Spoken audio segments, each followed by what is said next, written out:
Hello friends, ఎలా ఉన్నారు? బాగున్నారా? ఈరోజు ఎంతోమందికి ఇష్టమైనటువంటి చేపల ఫ్రైని చేద్దాం. దానికి కావాల్సిన ఇంగ్రీడియంట్స్: అల్లం వెల్లుల్లి పేస్ట్, ధనియాల పొడి, ఉప్పు, కారం, పసుపు, గరం మసాలా, అలాగే నిమ్మరసం.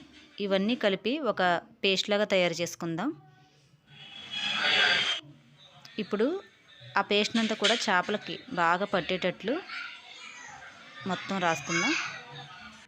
ప్రతి చేప ముక్కకి ఇలాగా పట్టేలా అద్దాలి. ఇవిగో ఇలాగా అన్నీ అయిన తర్వాత ఈ మసాలాలన్నీ ఆ చేపలకు పట్టేలాగాను వీటన్నిటినీ కలిపి ఒక 15 మినిట్స్ మనం అలా వదిలేద్దాం.